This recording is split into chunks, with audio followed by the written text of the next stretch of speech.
പെൺകുട്ടിയാവട്ടെ അവൾക്ക് ഒരുപാട് നാളായി ഇഷ്ടം തോന്നിയിരുന്ന യുവാവിനോട് അവളുടെ ഇഷ്ടം തുറന്നു പറയുന്നു.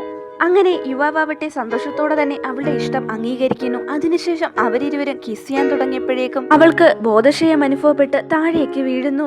എന്നാൽ പിന്നീട് കണ്ണു തുറന്ന പെൺകുട്ടിയാവട്ടെ ആകെ അമ്പരക്കുന്നു. കാരണം അവൾ 6 വർഷം ഭാവിയിലേക്ക് ടൈം ട്രാവൽ ചെയ്തു വന്നിരിക്കുകയാണ്.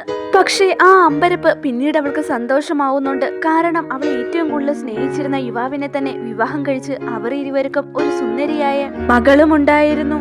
അങ്ങനെ അവൾ സന്തോഷത്തോടെ തന്നെ മുറിക്ക് പുറത്തേക്ക് ഇറങ്ങി ഭർത്താവിനെയും മകളെയും കാണാനായി വെയിറ്റ് ചെയ്ത് നിൽക്കുന്നു. അങ്ങനെ ഭർത്താവും മകളും കൂടി താഴേക്ക് ഇറങ്ങി വരുന്ന സമയത്ത് പെൺകുട്ടി ആവട്ടെ സന്തോഷത്തോടെ തന്നെ അവന്റെ കൂടെ പറയുന്നുണ്ട്, സുപ്രഭാതം പ്രണയമേ. എന്നാൽ പെൺകുട്ടി തന്റെ ജീവനേക്കാൾ സ്നേഹിച്ചിരുന്ന യുവാവട്ടെ അവളെ വെറുപ്പോടെ നോക്കുന്നു.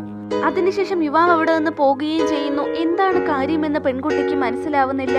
കാരണം 6 വർഷങ്ങൾക്ക് മുമ്പ് അവരിരുവരും വളരെ സന്തോഷകരമായി പ്രണയിച്ചുകൊണ്ടിരുന്ന വ്യക്തികളായിരുന്നു. ഇപ്പോൾ 6 വർഷങ്ങൾക്കിടയിൽ പിന്നീട് സംഭവിച്ചത് എന്താണെന്നുള്ള വിവരമൊന്നും പെൺകുട്ടിക്ക് അറിയില്ലായിരുന്നു. എന്തുകൊണ്ടാണ് തന്നെ ഒരുപാട് സ്നേഹിച്ചിരുന്ന യുവാവ് ഇപ്പോൾ തന്നെ അകറ്റി നിർത്തിയിരിക്കുന്നതെന്ന് മനസ്സിലാവാത്ത പെൺകുട്ടിയാവട്ടെ അവളുടെ 6 വർഷങ്ങൾക്ക് മുമ്പ് അവരിരുവർക്കും ഒത്തുപഠിച്ച് അവളുടെ സുഹൃത്തിനെ വിളിക്കുന്നുണ്ട്. പെൺകുട്ടിയുടെ സുഹൃത്ത് അവളുടെ കൂടെ പറയുന്നുണ്ട്, യുവാവിന്റെ അവളുടെ വിവാഹം കഴിഞ്ഞതിന് ശേഷം അവരിരുവർക്കും ഒരു മകൾ ജനിക്കുന്നുണ്ട്. മകളുടെ ജനനശേഷം അവൾ മറ്റൊരാളുമായി ഭ്രാന്തമായി പ്രണയത്തിലാവുന്നുണ്ട്.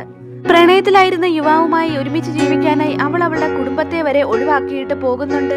പെൺകുട്ടിയുടെ ഈ പ്രവൃത്തിയിൽ അവളുടെ ബെസ്റ്റ് ഫ്രണ്ടിന് പോലും അതൃപ്തി തോന്നിയിരുന്നു. പെൺകുട്ടിയാവട്ടെ ഉടനടി തന്നെ അവളുടെ സുഹൃത്തിനോട് ക്ഷമാപണം നടത്തിയിട്ട് അവൾ 6 വർഷങ്ങൾക്ക് പിന്നിൽ നിന്നുള്ള കാലഘട്ടത്തിൽ നിന്നാണ് വന്നിരിക്കുന്നതെന്ന് പറയുന്നു. എന്നിരുന്നാലും അവളുടെ സുഹൃത്ത് അവൾ പറയുന്നതൊക്കെ വിശ്വസിക്കുന്നുണ്ട്. കാരണം മറ്റൊരു യുവാവുമായി പെൺകുട്ടി പ്രണയത്തിലായതിനു ശേഷം അവൾ ആരോടും മര്യാദയ്ക്കൊന്ന് സംസാരിക്കുക പോലും ചെയ്തിരുന്നില്ല.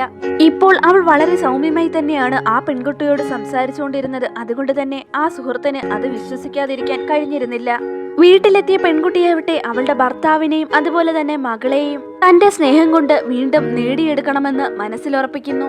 ഈ സമയത്ത് തന്നെ പെൺകുട്ടിയുടെ മകളാവട്ടെ സോഫയിൽ നിന്ന് വീഴുന്നതായി കാണുന്ന പെൺകുട്ടി ഉടനടി തന്നെ അവളെ പിടിക്കാനായി പോകുന്നുണ്ടെങ്കിലും യുവാവ് ഉടനടി തന്നെ അങ്ങോട്ടേക്ക് വന്ന് അവളെ തള്ളി മാറ്റിയിട്ട് തന്റെ മകളുമായി അടുക്കാൻ ശ്രമിക്കരുതെന്ന് അവൾക്കൊരു താക്കീത് പോലെ പറയുന്നുണ്ട്.